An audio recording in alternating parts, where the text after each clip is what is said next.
Top story today is about the Ram Mandir consecration, which is exactly a month away. But the ceremony and its guest list have put a real dharm sankat before some people and politicians in our country. Why? Because the Ram Janmabhoomi Tirth Kshetra Trust has begun sending out invitations to eminent personalities from all walks of life for the 22nd of January. This includes not just saints, religious figures, artists and artisans, but also politicians from across the spectrum. And it is this dilemma, because among the invitees are top leaders of the opposition like Sonia Gandhi, Mallikarjun Kharge, Adhir Ranjan Chaudhary and Arvind Kejriwal. Times now has learned that leaders of some other constituents of the INDIA bloc have also been invited, including CPI's D. Raja, CPIM Sitaram Yechuri. The trust is also invited former prime ministers like Dr. Manmohan Singh and H.D. Devagowda and former President Pratibha Patil. But here is the catch.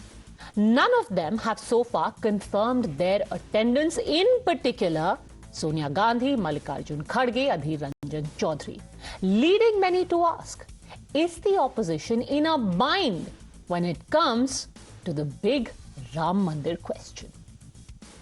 We are continuing to save democracy.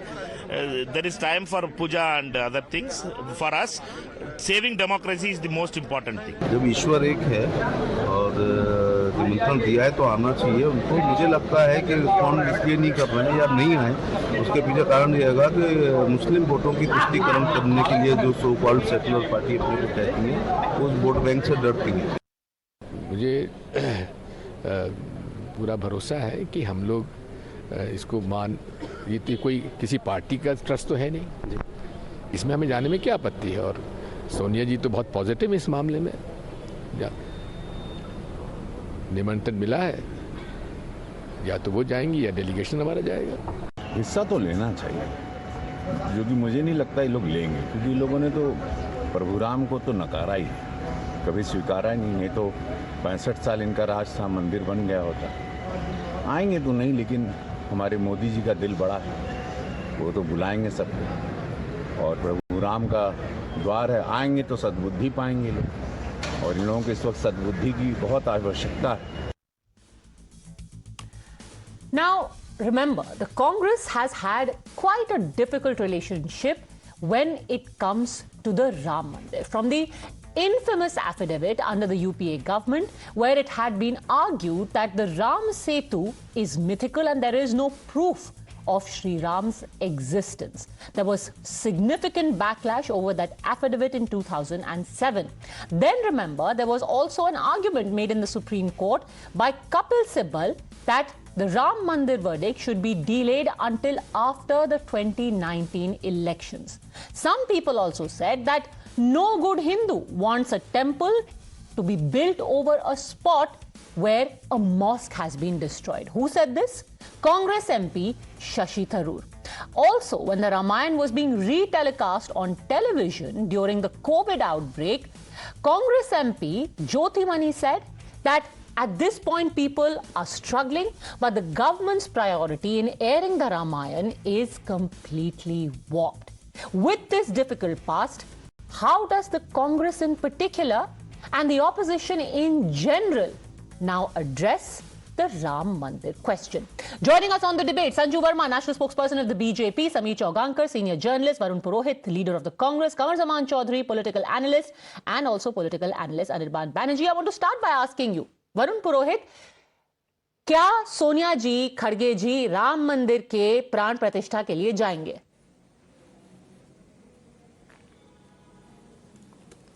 देखिए, भगवान के मंदिर जाने के लिए किसी invitation की आवश्यकता नहीं होती, भगवान स्वयं बुलाते हैं तो आदमी जाता। और 100% जाएंगे, क्यों नहीं जाएंगे? इनविटेशन दिया है तो भी जाएंगे, नहीं होगा तो भी जाएंगे। भगवान श्री राम का मंदिर है। ये एक नैरेटिव जो क्रिएट किया जा रहा है, ये क्रेडिट खाने की जो भूख है ना, कि मैंने किया, ये कलयुगी सोच है। कलयुग में मनुष्य जो होता है उसकी मानसिकता जो होती है राक्षसी बन जाती है और वो मैं करने लग जाता है।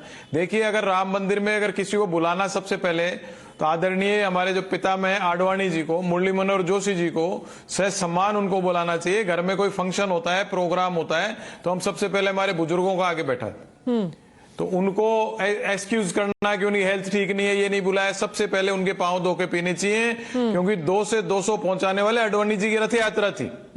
आज उनको बुला दिया। जब भी मैंने कहा क्रेडिट खोर है ये, 2-3 जने 5 जने, जो भी एक कंपनी देश को आज रूल कर रही है, कैसे भी रूल कर रही है, जैसे तैसे भी, तो ये हर चीज का क्रेडिट लेना चाहते हैं और इसको पॉलिटिसाइज करना चाहते हैं। ओके, ये पॉलिटिसाइज हो रहा है। पहले पॉलिटिसाइजेशन की बात पे answer that Sanju Verma. Sonia Gandhi will go because they don't need anybody's invitation for going. They are all believers. They are devout worshippers. They will all go. Sanju Verma. Padmaja ji, I listened to the Congress panelists very intently and I have this to say. आपने बोला कि ये credit खोर हैं, ऐसे हैं, वैसे हैं। काम किया है तो क्रेडिट लेने में किस बात की शर्म, किस बात की हिचकिचाहट। काम किया है तो डंके की चोट पर क्रेडिट भी लेंगे। पहले तो ये सुन लीजिए ध्यान से। Second point and the more important point, the invitation to Sonia Gandhi and to Mallikarjun Kharge have been given by Mr. Nripendra Mishra, who's very closely associated with the Ram Mandir Construction Committee. It has been also extended by other members of the VHP like Alok Kumar and RSS stalwart Ram Lal. So these 3 or 4 people have extended invitations to Sonia Gandhi, Mallikarjun Kharge, and even the national presidents of all national and key regional parties have been extended an invite. The more important point is this. ये जो कहा जाता है, this narrative that, oh, look, we have not been invited. But when the invitation is extended, then the attendance is not there. And I'll just give you one simple example. मैं नेहरू जी के जमाने की बात नहीं करूंगी, 1970 और 80 की बात नहीं करूंगी। As recently as September 2023, Bharat के लिए इतना गौरवान्वित करने वाला वो 2 दिन थे G20 समिट के। But all the opposition CMs, including Mamata Banerjee, she came. M.K. Stalin came, Hemant Soren came, but there were some Congress CMs. Karnataka से Siddharamaiah did not attend the G20. उस वक्त के अशोक गहलोत, राजस्थान के erstwhile मुख्यमंत्री, he did not attend the G20. Kerala Chief Minister Pinarayi Vijayan did not attend the G20. उस वक्त के छत्तीसगढ़ के मुख्यमंत्री Bhupesh Baghel did not attend the G20. तो कहने का तात्पर्य ये है, इनको जब इनविटेशन मिलता है, इनको आदर सम्मान सत्कार के साथ इनको न्योता मिलता है, तो इनसे ये आदर सम्मान हजम नहीं होता। और जब न्योता नहीं मिलता है, तब ये विक्टिम कार्ड खेलने लगते हैं। अरे हमें तो इनविटेशन नहीं मिला। I remember independence day celebrations. Okay. Mallikarjun Kharge was given an invite. He said, मैं तो बीमार हूं. And after 1 hour, he was seen hoisting the flag at the AICC office. He could have simply said, my priorities lie elsewhere. So my limited point is, let the opposition rise above hypocrisy. And I think this whole charade about being a pro-Hindu party is complete hogwash, because be doubting the very existence of Maryada Purushottam Lord Ram, Okay. or doubting the existence of Ram Setu, Congress has never covered itself in Varun glory. पुरोहित जी, आप कह रहे हैं कि पक्का सब लोग आएंगे, पर बार बार आज दिन भर हमने जब सवाल पूछा, दिग्विजय जी को आपने सुना. Now we asked Mr. K.C. Venugopal after the CWC meeting, are they going, are they not going? It's a fairly simple question. Either you say yes or you say no. But why is everyone so tight-lipped? Let's listen in to what K.C. Venugopal said. What is the party stand? You will know when that 22nd. We will know that we are participating. We are participating. What type of question is this? They invited us. We are very much thankful to them for inviting us. Let us see. You will know. Why? 1 month is left. Either say yes, either say no. Why this mystery and silence, Varun Purohit ji? नहीं, why it is mystery and silence? अभी It's mystery and silence because I'll be very honest with you.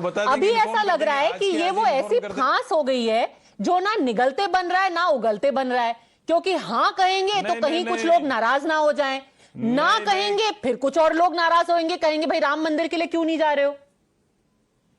Why can't you say yes or no?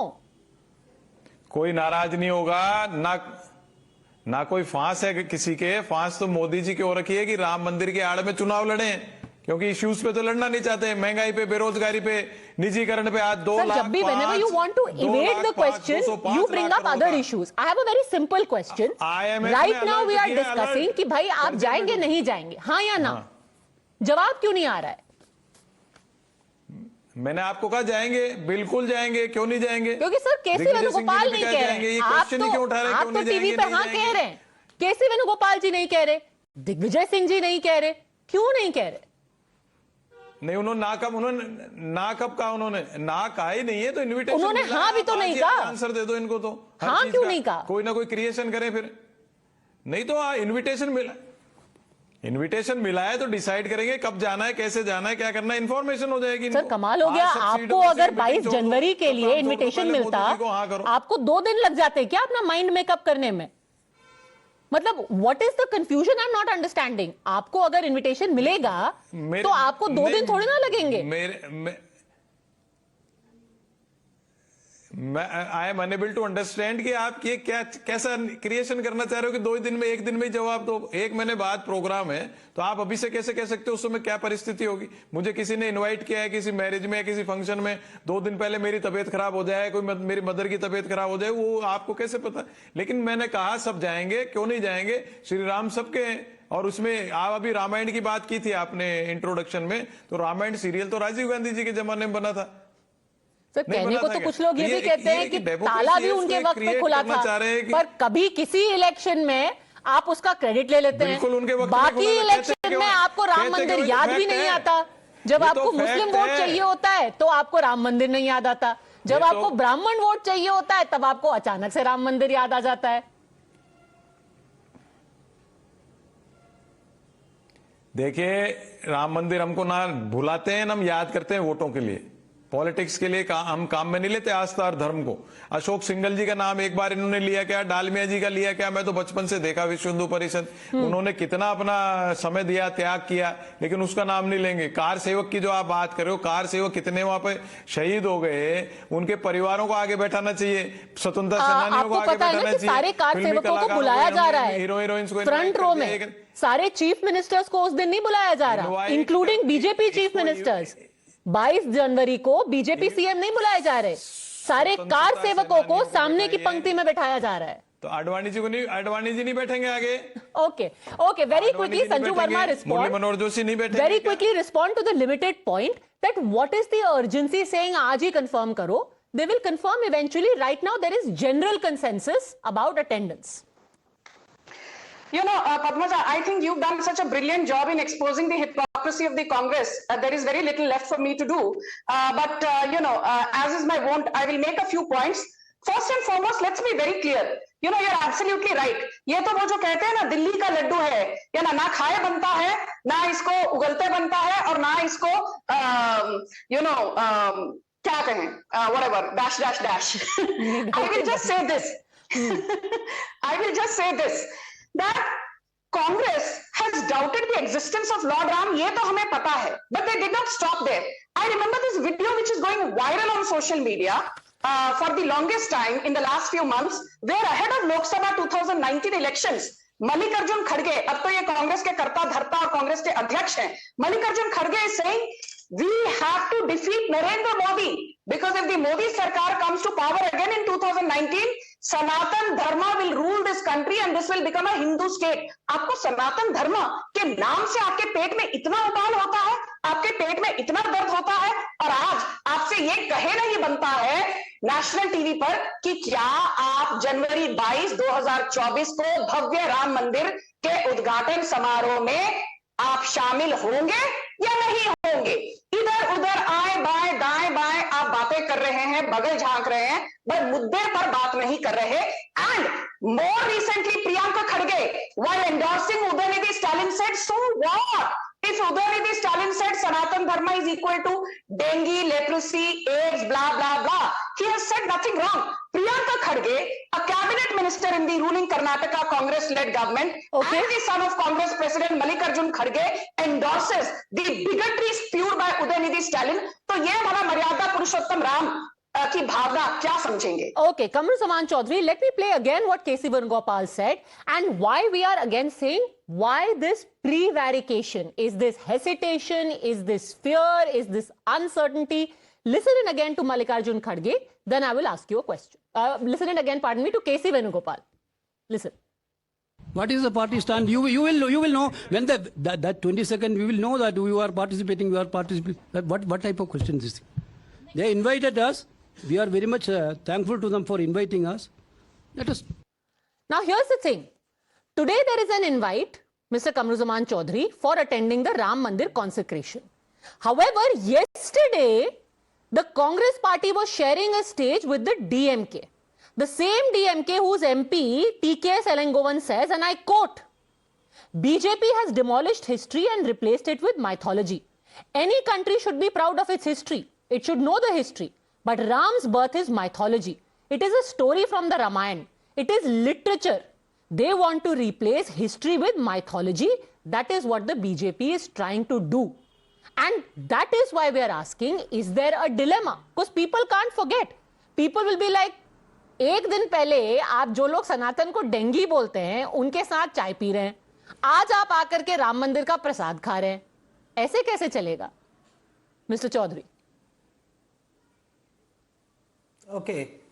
Yeah, Padmaja, today we are discussing and debating this issue on a day when the IMF has red flagged India's economy and says that around $205 billion is the debt, is touching around 100% of the country's GDP. Mr. Chaudhary, see, this today, is classic. You come, you sidetrack, then everything goes off on a tangent. I request you, stick to the topic, please.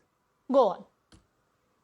No, this is the classic debating formula of Padmaja Joshi in diverting the country's issue into something which doesn't have any consequence and is of no significance to the majority of Indians. Are you saying the Ram Mandir consecration is of no significance to a majority of India? I said majority of Indians, not India. Don't differentiate. 80 crore people are still dependent on 5 kg so of you rice. are saying that the Ram Mandir makes no difference to majority of Indians. Invited. Come on, come out of that shell. Come out of that shell, Padmaja, and debate on the real issues. Sir, now, according you to may your not topic consider today, it so, but the Ram Mandir is also an issue for a majority of Indians. And I think in saying what you're saying, you are underlining where the problem lies. It was an issue. If you actually think that what is Ram Mandir? Make a hospital there. What is Ram Mandir? Nobody cares about it. Doesn't matter to Indians. It does. Nobody cares nowadays. Nobody cares nowadays. Ram Mandir is going to be built on that place. It is nearing completion. It is nearing completion. It hardly matters to me. You tell me whether the inauguration of Ram Mandir is a religious event or a political event. First define this for the country. Define it, please, whether it is a religious event or a political event. I think you have very accurately hit the nail on the head when you said it hardly makes any difference to me, and I think it doesn't make a difference to anyone or a majority of people in India.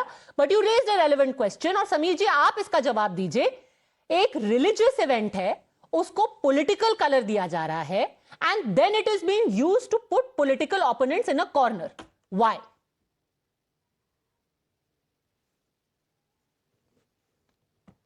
Padmaja जी, यह जो राम मंदिर का 22 जनवरी को प्रधानमंत्री मोदी के द्वारा शिलान्यास होना है, ये 140 करोड़ भारतीयों के लिए सम्मान की बात है, हिंदू धर्म की आस्था की बात है.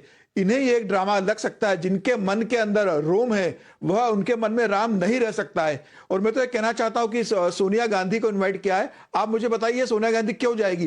पिछले 40 साल में सोनिया गांधी क्या किसी मंदिर में गई है हिंदुस्तान के? आप मुझे बता दीजिए. क्या सोनिया गांधी ने जब सुप्रीम कोर्ट का वर्डिक्ट आया था तो क्या सोनिया गांधी ने बधाई दी थी हिंदू धर्म को? क्या सोनिया गांधी जब प्रधानमंत्री ने इसका शिलान्यास भूमि पूजन करने गए थे तब कहा था? मिस्टर चौधरी जवाब दे रहे हैं. इसके पहले जा नहीं सकते थे? मिस्टर चौधरी जवाब दे रहे हैं. 22 जनवरी को आपको इनवाइट किया. Okay, both people are responding to you. Let's very quickly on that limited point that Mr. Chaudhary. Rahul Gandhi कभी अयोध्या मंदिर दर्शन करने गए? राहुल गांधी कभी भी जा सकते हैं, लेकिन इनके मन में रोम बसा हुआ है. अरे सुनिए सर जी सुन लो, 1 मिनट सुन लो. इतना परेशान होने का बात नहीं है. मैं एक सवाल पूछ रहा हूँ. आपको, और हिंदुओं के वोट इन्हें लेना आपको नहीं है. अयोध्या में जाएंगे. अरे फिर आ जाते हो मुसलमानों को. अरे मुसलमानों को क्यों ला रहे हो तुम्हारा राम मंदिर इनॉग्रेशन में? मुसलमानों ने क्या बिगाड़ा है? उसका मस्जिद को शहीद कर लियो. आज भी उस जगह पे मुसलमान बोलते हैं कि मस्जिद रहेगा. Let's keep it to the point. Let's keep it to the point. Yes, respond, Kamruzaman Chaudhary. Let me finish. please do not try and bring the Muslim community into all these things. The Supreme Court's decision has been accepted by Indians all across, including Muslims. So let it be. A mandir is going to be inaugurated. Now you go and invite people who you think that they are on a trap now, whether they will come, whether they will not come. It's an absolutely personal decision for a person whether he will be attending the Ram Mandir event or not. Whether Rahul Gandhi goes or whether Narendra Modi. We have seen in May 2019 when our Prime Minister went on the Ekantwas in Kedarnath, meditating in a cave just to garner some extra votes on the voting day. Don't you think that is... Okay, respond Sameerji and then Varun Purohit. I really must bring in Anirban Banerjee also at this point. Sameerji, respond. Politics कौन कर रहा है? ये किसी भी स्थिति में मैं पद्मा जी कहना चाहता हूं, सोनिया गांधी किसी भी स्थिति में राम मंदिर के कार्यक्रम में नहीं जाने वाली है। सोनिया गांधी जानती है कि वो अगर जाएंगी तो जो कर्नाटका में उन्हें लग रहा है कि मुस्लिम वोट मिला है, तेलंगाना में उन्हें जो मुस्लिम वोट मिला है, और 2024 में वो उत्तर प्रदेश में जो मुस्लिम वोट की लेना चाहते हैं वो उन्हें नहीं मिलेगा। ये तुष्टिकरण की राजनीति करना जानते हैं और इसलिए राम मंदिर के उद्घाटन में ये कभी नहीं जाने वाले। मैं आज आपको बता देता हूं, ये कांग्रेस का कोई भी वहां पर इन्वाइटेड नहीं जाने वाला है। ये बहाना बनाएंगे, ये 15 अगस्त के समय नहीं जाते हैं, ये G20 के समय नहीं जाते हैं और अब ये राम मंदिर के समय नहीं जाएंगे क्योंकि इन्हें मुस्लिम वोट खोने का डर है और यही इनकी दुविधा है। Okay, Varun Purohit ji is vehemently disagreeing. Mister Varun Purohit, Sonia Gandhi कह सकती थी, राहुल गांधी कह सकती थी, कांग्रेस के ऑफिशियल स्पोक्सपर्सन कह सकते थे। पद्मजा जी, मैं आपको यही कह रहा हूं शुरू से, ये जैसे सोचते हैं जैसे दूसरा सोचे। वरुण जी नहीं जाएंगे, सोनिया जी नहीं जाएंगे, पद्मा जी नहीं जाएंगे। अरे भाई, आपको क्या पता कौन जाएगा नहीं जाएगा? किसी के मन में बैठे हो, दिमाग में बैठे हो आप? ये जो एक 9.5 साल से प्रक्रिया देश के अंदर चल रही है, सोशल फैब्रिक को जो खराब करने का काम चल रहा है, ये सोचें जैसे दूसरा सोचे, ये जैसा करें जैसे दूसरा सोचे। अरे भाई, आपके केंद्रीय मंत्री कहते हैं कि कौन सी मीट कहां से, मैं तो ब्राह्मण मुंह से भी नहीं बोल पा रहा हूं, हलाल फलाल पता नहीं क्या बोलते हो, भगवान राम मीट खाते थे क्या? कैसी बातें करते हैं तुम्हारे मंत्री, आपके मंत्री अजीब गरीब। सोनिया जी नहीं जाएंगी, सोनिया जी ऐसे नहीं गई, कभी मंदिर नहीं गई। अरे भाई, आपने आचार्य चाणक्य को पढ़ाया क्या किसी ने? आदरणीय आचार्य चाणक्य ने लिखा है, जिसके मन में मन साफ है, आत्मा साफ है, जिसके मन में किसी के प्रति दुर्भावना नहीं आती, उसको तीर्थ यात्रा है, मंदिर जाने की आवश्यकता नहीं है। बस आपके हिसाब से चले। अरे भाई, आप कहोगे जैसे होगा क्या? आप कहोगे जैसे वरुण पुरोहित पूजा पाठ करेगा? आप अपने हिसाब से करो, दूसरा अपने हिसाब से करेगा। आप कैसे कह सकते हो कोई जाएगा नहीं जाएगा? आप बताओ ना। अरे तो आपको उससे क्या दिक्कत है? सोनिया गांधी गई है, उनके अपना थॉट प्रोसेस है। राहुल गांधी में क्या करती है? जाते चुनाव के पहले कब उन्हें लगता है कि मेडिटेशन करती है। आप अगर कोई घंटी बजाते हो तो जरूरी है मैं भी घंटी बजाऊं जाकर के? क्या अजीबोगरीब बात करते हो? आप जैसे सोचोगे जैसा दूसरा सोचेगा, आप जैसे करते हो दूसरा करेगा। तो बोलो ना कि हम घंटी बजाने मंदिर नहीं जाएंगे। करना चाहते हैं पूरे सोनिया गांधी बोले मैं घंटी बजाने मंदिर नहीं जाऊंगी। हर आदमी अपने हिसाब से करता है। सोनिया गांधी बोल रहे ना कि मैं घंटी बजाने मंदिर नहीं जाऊंगी, मैं चर्च में जाने वाली हूँ। सोनिया गांधी को अरे कैसी बात करते हो आप? सोनिया गांधी बोले ना, कौन मना कर रहा है? बैठ के किसी के लिए क्या मना कर रहे हैं? सोनिया गांधी बोल रहे हैं कि मैं मंदिर नहीं जाऊंगी, मैं चर्च जाने वाली हूँ भगवान की। अरे भाई, आप कैसे आराधना करते हो भगवान की? वो कहाँ मना कर रहे हैं? सोनिया गांधी बोल रहे हैं करते हो भगवान की, मैं मंदिर नहीं जाऊंगी, मैं चर्च जाने वाली हूँ। अरे भाई, क्यों बोले आपको? आप क्या मंदिर जाता हूँ? आप क्या लगते हो सोनिया गांधी जी? सोनिया गांधी बोल रहे ना कि मैं मंदिर नहीं जाती हूँ, घर में पूजा करती हूँ। अपने हिसाब से पता नहीं क्या पूरे देश के अंदर एक मूर्ख देश को बताए ना, एक मूर्ख देश को बताया Sonia Gandhi. Okay, Anirban Banerjee, the funny thing is that the moment the December 22 date was announced, immediately everyone said, oh, the BJP wants to corner all the credit, they don't want to share the spotlight. And suddenly, in a very awkward move, not only has Congress been invited, but even the TMC and even the communists who claim to be, some of them at least claim to be atheists, they also have been invited. Now what?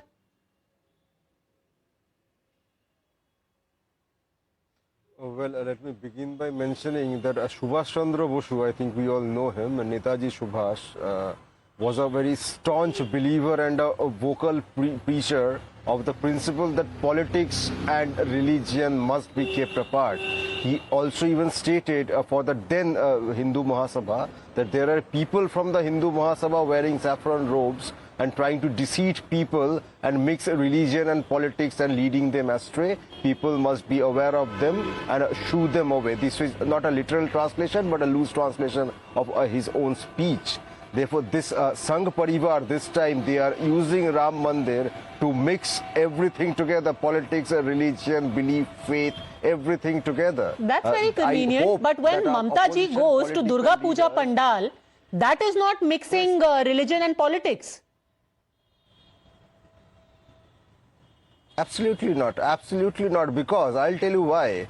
Because Mamata Banerjee or anybody from other party, be it the TMC or the Congress or the CPIM, each and every party has a history of movements for the people.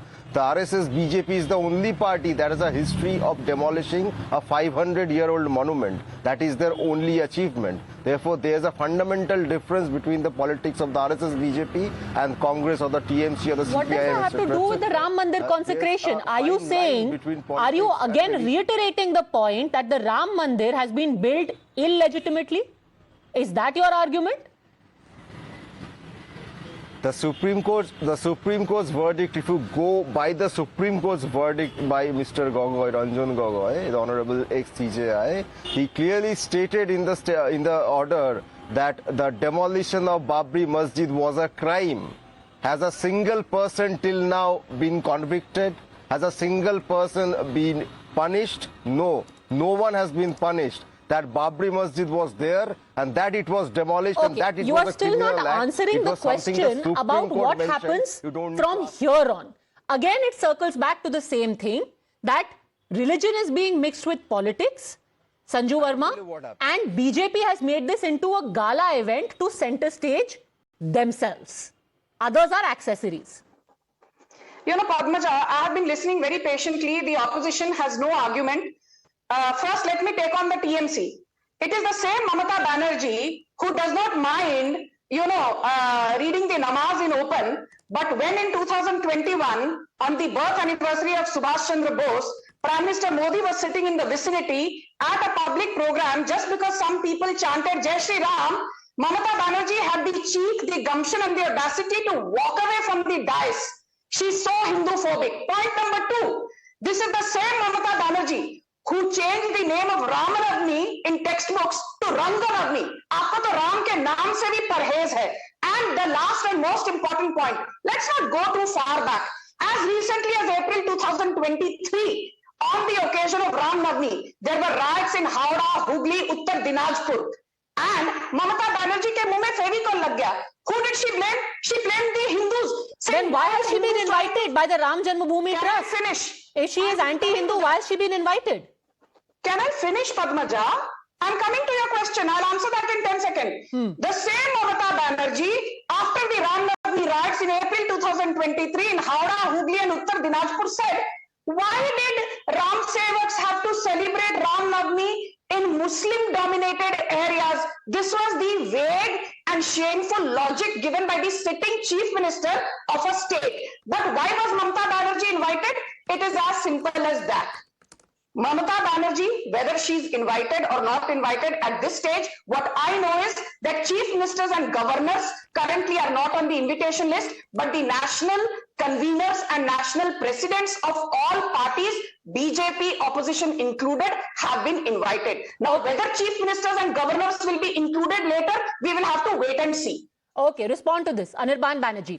Despite the fact that there have been comments made against the Hindu faith or some actions have been called out, even then courtesy is being extended, not by the BJP, but by the Ram Mandir Trust for inclusivity. Anirban Banerjee. That was a long laundry list. That was a long laundry list of complete lies and half-truths and complete farragos.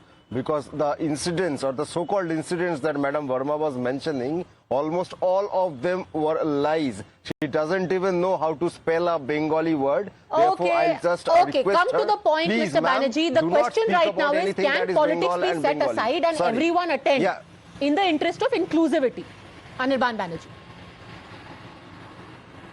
Whether somebody attends or not is completely their personal choice. As a politician, if somebody is attending or not attending, as a politician, that would be completely incorrect. The RSS BJP simply wants to lay a trap they want to divert the people's attention from the real issues, and that is why they are trying to How use is it a this trap? occasion. Okay, Pehli, and the I first hope thing the is that opposition this is political extended. leaders The do invitations not- are going out from the Ram Janmabhoomi Trust, not the BJP. If they wouldn't have been invited, you would have said कि BJP अपना event बना लिया. No, I am telling Now that you, they the have been RSS invited, you are saying it's a trap. BJP family. The RSS. No, the RSS BJP family includes everybody of their Okay, let me ask you ecosystem. I'm this. not Let just me saying ask you the this BJP differently. party. Do you They have think been that long non-BJP doing this. parties should go or shouldn't go? Yeah. Should they be invited, not be invited? No political party or political person should be invited to a religious function as politicians. It is as simple as that. You can okay invite them Sameer in ji person Sameer ji as क्या है कि individuals. Principal difference होना चाहिए कि अगर राम मंदिर का inauguration हो रहा है तो सिर्फ संतों को जाना चाहिए, राजनेता क्यों जा रहे हैं, प्रधानमंत्री क्यों जा रहे हैं?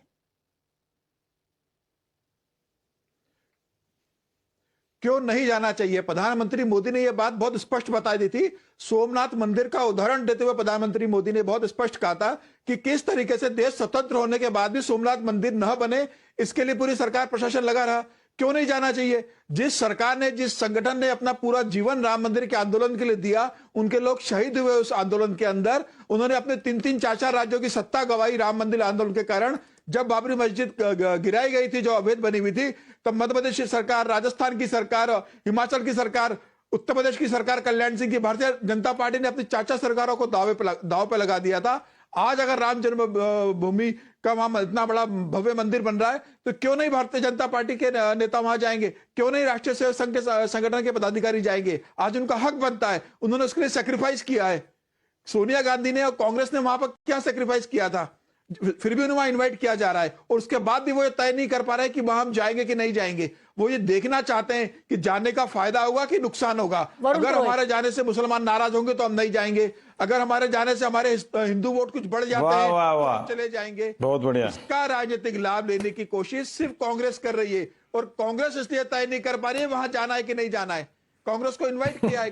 In fact, Gajendra Shekhawat went a step further today. Varun Purohit ji, I want you to listen what he said. आज सुबह उन्होंने कहा कि ना सिर्फ राम मंदिर बनाया गया है कोर्ट के जजमेंट के बाद, बट जो एक बेसिक मानसिकता में बदलाव आया है। नॉट जस्ट राम मंदिर, आप केदारनाथ से लेकर के मीनाक्षी मंदिर तक देखेंगे, सबको एक तरीके से जो फ्रंट फोकस में लाया गया है, that has principally changed under this government. Listen into what he said and then respond. Varun Purohit ji. हाँ. भगवान राम के मंदिर का निर्माण का जो स्वप्न भारत के लोग पिछले 500 साल से देख रहे थे, और हमारे अपने संविधान की मूल प्रति में, लेकिन भगवान श्री राम के मंदिर के पुनर्निर्माण के लिए जो 500 साल से प्रयास चल रहे थे, और उसे राजनीतिक महत्वाकांक्षाओं के चलते हुए, मजबूरियों के चलते हुए जिस तरह से निरंतर रोकने के प्रयास किए गए थे, आज माननीय प्रधानमंत्री जी के नेतृत्व में, उनके मार्गदर्शन में राम मंदिर के निर्माण का मार्ग न केवल पुनः प्रशस्त हुआ है, अपितु करोड़ों करोड़ लोगों के आस्था का केंद्र के रूप में भगवान श्री राम का मंदिर 22 जनवरी को जो है मूर्ति स्थापना के साथ में काम उस दिशा में आगे बढ़ेगा। वरुण पुरोहित जी, बेसिक माइंडसेट चेंज किया गया है।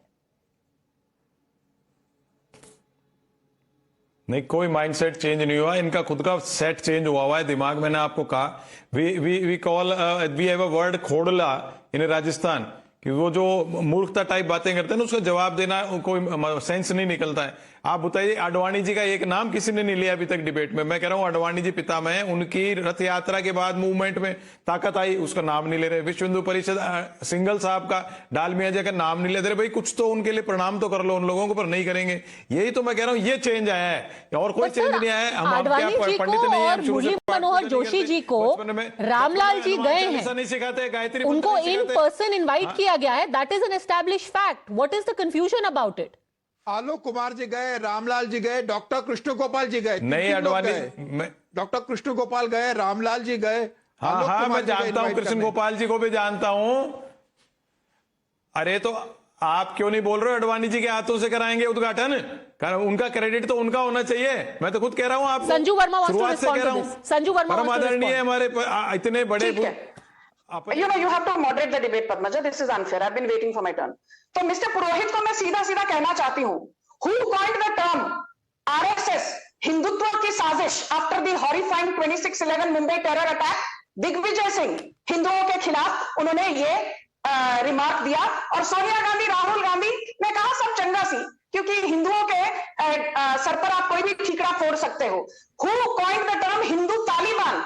इनके बहुत पढ़े लिखे अपने आप को ज्ञानी मानते हैं शशि थरूर, तब भी राहुल गांधी और सोनिया गांधी को शशि थरूर के स्टेटमेंट से कोई परहेज नहीं हुआ। Who coined the term saffron terror? उस वक्त के कांग्रेस के होम मिनिस्टर सुशील कुमार शिंदे, तब भी सोनिया गांधी और राहुल गांधी के मुंह में दही जम गया था। जब जब हिंदुओं को प्रताड़ित किया गया, कांग्रेस के कर्ता धर्ता यानी राहुल गांधी, उनकी माता श्री सोनिया गांधी के मुंह से एक शब्द नहीं निकला। आप हिंदू तालिबान बोलते हैं, क्या आप में हिम्मत है Islamic Taliban? Can you use that term? You say Hindu terror, Hindutva terror. Can you use the word Islamic terror? No, but Sanju Verma, the question he is asking is different. He is saying that the real credit should go to the leaders of the Ram Janmabhoomi movement. I'm coming to that. Padmaja, I find it amusing. I don't think this is even a matter of debate. Lal Krishna Advani is one of the tallest figures, and nobody is taking away credit that is due to him and that is owed to him. But मुझे ताज्जुब ये है, जो लोग 30-40 सालों से लाल कृष्ण अडवाणी को कोसते रहे, मुरली मनोहर जोशी को कोसते रहे, सुषमा स्वराज को कोसते रहे, अरुण जेटली को कोसते रहे, आज इनको लाल कृष्ण अडवाणी की याद आ गई, आज इनको अरुण जेटली याद आ जाते हैं, आज इनको सुषमा स्वराज बड़ी पसंद आ जाती हैं, आज इनको मुरली मनोहर जोशी की लेगेसी याद आती है। आपकी जो हिपोक्रेसी है ना, ये पब्लिक सब जानती है और समझ चुकी है। प्लीज गो और अपनी जो रोटियां हैं कहीं और सेकिए। Okay, I'm going to leave it at that. We will still be waiting to see how many people actually accept the invite, because at the end of the day, it is an invitation that has come from the Mandir Trust and not the BJP. It's going to be a tightrope walk. Let's see who strikes the perfect balance. Thanks very much, all gentlemen. Sanju Verma for joining me. The other big story after the Lok Sabha now.